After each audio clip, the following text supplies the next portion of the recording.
نہ کوئی غم کرو نہ خوف، خوشیاں مناؤ جنت کی جس کا تم سے وعدہ کیا گیا تھا۔ اللہ کی ربوبیت پر اطمینان جب انسان کو ہو جاتا، میرا رب اللہ ہے، ربی اللہ، انسان کے لیے نہ کوئی کھٹکا، نہ کوئی خطرہ، نہ کوئی خوف، نہ کوئی حزن۔ جو کچھ ہو رہا ہے کس کے اذن سے ہو رہا ہے؟ اللہ کے اذن سے۔ اللہ کے اذن کے بغیر پتہ تک نہیں ہلتا۔ یہ کوئی اندھا بہرا مادہ نہیں ہے جس سے مجھے کوئی خوف ہو۔ اندھا بھینسا چلا رہا ہو اس سے تو ڈرنے کا ہر انسان کو ڈرنا چاہیے، نہ معلوم کس کو ٹکر مار دے۔ لیکن نہیں، اس کائنات کو چلانے والا ایک سمیع و بصیر خدا ہے۔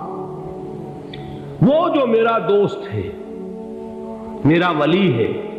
اللہ ولی الذین آمنوا یخرجہم من الظلمات الی النور۔ اللہ اہل ایمان کا ولی ہے، ساتھی ہے، پشت پناہ ہے، مددگار ہے، حمایتی ہے۔ بتائیے جسے یقین ہو جائے کہ اللہ میرا مددگار، اللہ میرا محافظ، اللہ میرا پشت پناہ، اللہ میرا حمایتی، اس کے لیے کوئی خوف ہوگا؟ اس سے کوئی ڈر ہوگا؟ میں مثال دیا کرتا ہوں ایک بہت سادہ، پنجاب کے دیہات کی۔ تو بڑا چودھری ہے اور کوئی غریب کسان ہے۔ اس غریب کسان کے جانوروں کو ہر وقت اندیشہ ہوگا چوری کا، کوئی میری بھینس کھول کر نہ لے جائے، کوئی میرا بیل کھول کر نہ لے جائے۔ لیکن جس کے بارے میں یہ سب کو معلوم ہو کہ وہ جو بڑا چودھری ہے وہ اس کا دوست ہے، اس کی بچیا کو کوئی خوف ہوگا؟ اس کی بھینس پر کوئی ہاتھ ڈالے گا؟ اسے کوئی اندیشہ ہوگا؟ نہیں۔ کیوں؟ کہ وہ بڑا چودھری، بڑا اس کا یہاں کا سردار، جاگیردار، سب کو معلوم ہے وہ میرا دوست ہے، کوئی میرے خلاف اقدام نہیں کر سکتا۔ اس دنیا میں یہ چھوٹی سی بات اگر آپ کے دلی اطمینان اور سکون کا باعث بن سکتی ہے تو ذرا تصور کیجئے۔ میں لفظ تصور استعمال کروں گا صرف اس لیے کہ اس کا ہم جس کو کہتے ہیں ادراک اور شعور کر نہیں سکتے، اگر کے ساتھ کر سکتے۔ اگر یقین ہو کہ اللہ میرا مددگار اور یقین ہو کہ اللہ ہر آن میرے ساتھ ہے، پھر کوئی خوف؟ کس کا خوف؟ کوئی شے اللہ سے بالا تر ہے؟ کوئی قوت اس سے زیادہ طاقتور ہے؟ کوئی اس کے ارادے کو بدلنے والا ہے؟ کوئی اس کی مشیت کے آڑے آنے والا ہے؟ یہی بات ہے جو حضور نے فرمائی، یہ ایمان کا حاصل ہے لب لباب، کہ دیکھو اچھی طرح اس بات کو ذہن نشین کر لو۔ اگر تمام انسان مل کر تمہیں کوئی نقصان پہنچانا چاہے، نہیں پہنچا سکتے مگر جو کچھ اللہ نے لکھ دیا ہو، اور تمام انسان مل کر تمہیں کوئی نفع پہنچانا چاہے، نہیں پہنچا سکتے مگر وہ شے جو اللہ نے طے کر دی۔ آپ پھر میں کہوں گا ذرا طاری کیجئے، اسے فرض کیجئے، اسے سوچئے۔ اگر اس حدیث پر ہمارا دل ٹھکا ہوا ہو تو کسی سے ڈر ہوگا؟ یہ مجھے نقصان نہ پہنچا دے، یہ میری رپورٹ خراب نہ کر دے، یہ میری انکریمنٹ نہ رکوا دے، یہ میرا یہ نہ بگاڑ دے، یہ میرے یہ نقصان نہ پہنچا دے۔ اس کا ڈر، اس کا ڈر، اس کا خوف، اس کی خوشامد، اس کے لیے جا کر طرح طرح سے اپنی عزت نفس کو ذلیل کروانا اس کے سامنے، یہ سب کچھ کیوں کرتا ہے انسان؟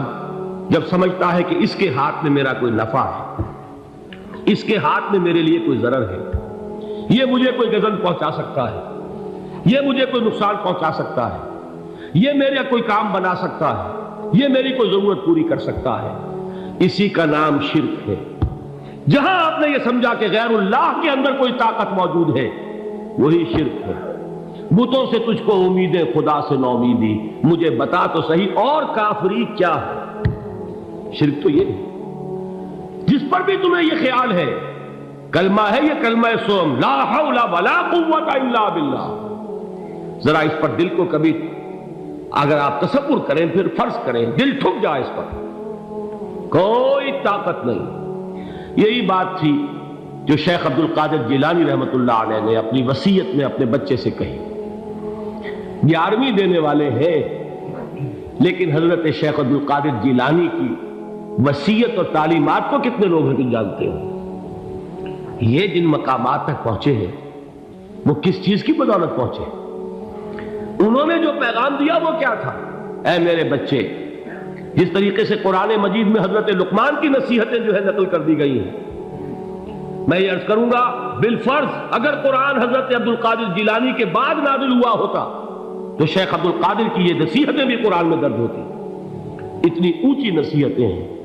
اے میرے بچے، اس حقیقت کو ذہن نشین کر لے، لا فاعل فی الحقیقت ولا مؤثر الا اللہ۔ اس کائنات میں نہ کوئی فاعل حقیقی ہے نہ مؤثر حقیقی ہے سوائے اللہ۔ کسی شے میں کوئی تاثیر نہیں اگر اللہ نہ چاہے۔ آگ جلا نہیں سکتی اگر اللہ نہ چاہے، پانی ڈبو نہیں سکتا اگر اللہ نہ چاہے، زہر ہلاک نہیں کر سکتا اگر اللہ نہ چاہے، کوئی چیز فائدہ نہیں پہنچا سکتی اگر اللہ نہ چاہے۔ تو در در پہ کیوں سر جھکاتے ہو؟ در در پر کیوں جبیں سائی کرتے ہو؟ سب کے سامنے کیوں ہاتھ پھیلاتے ہو؟ ایک اللہ سے مانگو، ایک اللہ کے سامنے زمین پر اپنی جبین رکھو۔ لا فاعل فی الحقیقت ولا مؤثر الا اللہ۔ نظر آتا ہے ہمیں کہ پانی پیاس بجھا دیتا ہے، پیاس بجھانے کی صلاحیت پانی میں نہیں ہے، اللہ کے اذن سے۔ کھانا بھوک مٹا دیتا ہے، بھوک مٹانے کی صلاحیت کھانے میں نہیں ہے، اذن رب میں ہے۔ دیکھیے یہی یقین تھا حضرت موسیٰ علیہ السلام کا واقعہ یاد کیجئے۔ سامنے سمندر آ گیا ہے، قوم دیکھتی ہے پیچھے کہ گرد و غبار کا طوفان، معلوم ہوا کہ فرعون اپنے لشکر سمیت آ گیا۔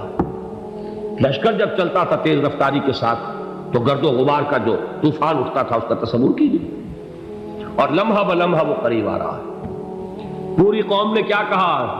اے موسیٰ انا لمدرکون، اے موسیٰ ہم کو پکڑے گئے۔ قرآن مجید نے تو یہاں وہ باتیں نہیں لکھی ہیں، لیکن تورات میں یہ درج ہے کہ بنی اسرائیل جھگڑنے لگے، دست و گریبان ہو گئے موسیٰ کے ساتھ۔ موسیٰ نے یہاں مروایا لا کر، اس سے تو ہم ہی بہتر تھے، وہاں کھانے کو ملتا تھا، زندگی تو تھی، بیگار ہم کر رہے تھے، موت تو نہیں تھی۔ اب جو کچھ ہوگا اس کا تصور کرو، جس طریقے سے ہمارے ٹکڑے اڑائے جائیں گے۔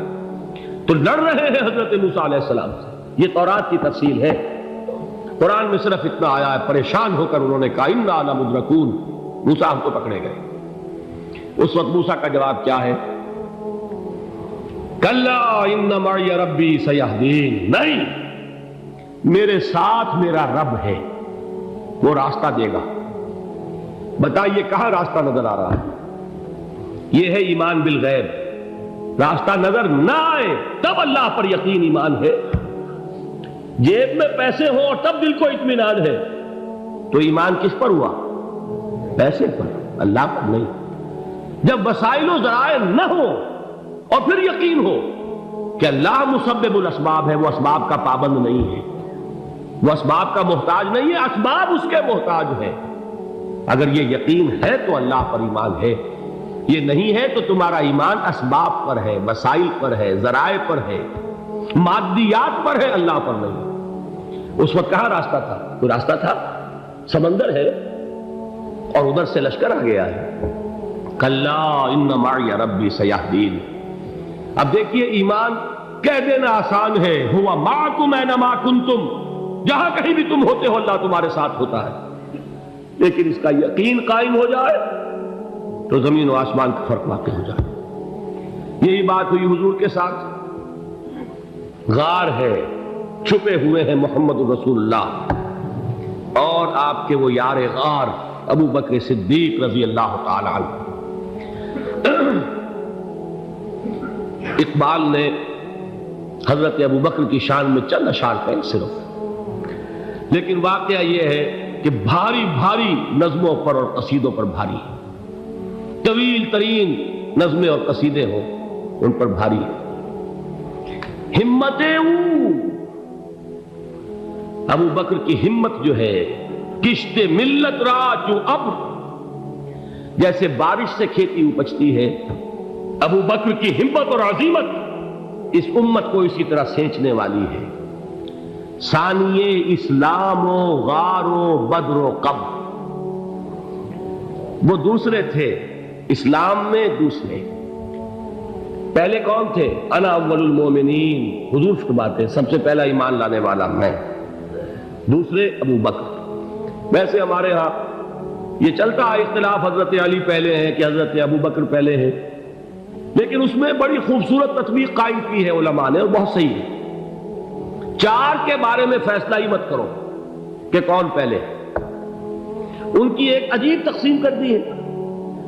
آزاد مردوں میں، بالغ مردوں میں سب سے پہلے ابو بکر، بچوں میں سب سے پہلے علی، خواتین میں سب سے پہلے خدیجہ، اور غلاموں میں سب سے پہلے زید بن حارثہ۔ بڑی پیاری تقسیم ہے، یہ چاروں ہی پہلے ہیں، ہر ایک کے لیے اولیت ہے۔ اور واقعہ یہ ہے کہ اگر زمانی اعتبار سے تعین ہوگا تو پہلے خدیجۃ الکبریٰ آئیں گی رضی اللہ تعالی عنہ، کسی اور سے بات کرنے کی نوبت بعد میں آ سکتی ہے، پہلے تو اہلیہ محترمہ سے بات ہوئی، آتے ہی پہلی وحی ہوئی ہے، ابھی تبلیغ کا حکم نہیں تھا۔ کس کو بتایا واقعہ؟ ابھی اپنی نبوت کی تبلیغ کا تو حکم ہی نہیں آیا، واقعہ کس کا ہے؟ وہ خدیجہ کا ہے۔ جب کہا ہے کہ خشیت علی نفسی، مجھے اپنی جان کا اندیشہ ہے، تو کیا جواب دیا خدیجہ نے رضی اللہ تعالی عنہا؟ وہ صدیقۃ الکبریٰ ہے، صدیقات جو ہے خواتین ان میں چوٹی پر خدیجۃ الکبریٰ ہے رضی اللہ تعالی عنہا، اور صدیق جو مرد ہیں ان میں صدیق اکبر ہے ابو بکر صدیق رضی اللہ تعالی عنہ، لیکن صدیقات میں چوٹی پر۔ جب حضور نے فرمایا خشیت علی نفسی، کیا فرمایا، کیا عرض کیا، کیسے تسلی دی؟ نہیں نہیں، اللہ آپ کو ضائع نہیں کرے گا، آپ غریبوں کے ہمدرد ہیں، آپ مساکین کے تکالیف رفع کرنے والے ہیں، آپ بیواؤں کی سرپرستی کرتے ہیں، آپ مسافروں کی خدمت کرتے ہیں، اللہ آپ کو ضائع نہیں کرے گا۔ یہ یقین ہے اس خاتون کے اندر۔ خیر وہ ایک علیحدہ بات ہو جائے گی۔ میرے دل پر حضرت خدیجہ رضی اللہ تعالیٰ عنہ کی شخصیت کا بڑا گہرا نقش ہے، جو وہ کوئی اور ہی وقت اور موقع ہوا تو بیان ہوگا۔ بہرحال اقبال نے ایک مصرے میں جو چار اولیتیں جمع کر دی ہیں، ہمتیں او کشت امت را چو ابر، ثانی اسلام و غار و بدر و قبر۔ اسلام میں حضور کے بعد پہلے کون؟ ابو بکر۔ غار میں حضور کے ساتھ کون؟ ابو بکر۔ بدر کی رات اللہ کا رسول سربسجود وہ جھاڑ، وہ گھاس پھوس کی جو جھوپڑی بنائی گئی تھی، اور وہاں تلوار ننگی لے کر پہرا دینے والا کون؟ ابو بکر۔ اور اس حجرہ عائشہ میں محمد کے بعد سب سے پہلے دفن ہونے والا کون؟ ابو بکر رضی اللہ تعالی عنہ وصلی اللہ علیہ وسلم۔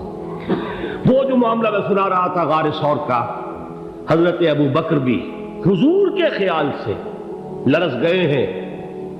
آپ کو یاد ہوگا کہ جا کر پہلے تمام جتنے سوراخ تھے انہیں بند کیا ہے، ایک سوراخ رہ گیا تھا جس کو بند کرنے کے لیے کوئی کپڑا نہیں تھا، وہاں اپنی ایڑی رکھی ہے، تب کہا ہے حضور سے تشریف لائیے، اور اپنے زانو پر حضور کو لٹایا ہے، اور وہاں کسی موذی جانور نے کاٹا ہے، حضور کی آنکھ لگ گئی تھی، اس وقت اس بل کے اندر جو بھی بچھو ہے کیا ہے واللہ عالم، اس نے کاٹا ہے، اس کی تکلیف کی وجہ سے ابو بکر کی آنکھوں سے آنسو ٹپک گئے، حضور کے چہرے مبارک پر پڑے ہیں، تو حضور جاگے ہیں، معاملہ کیا ہے؟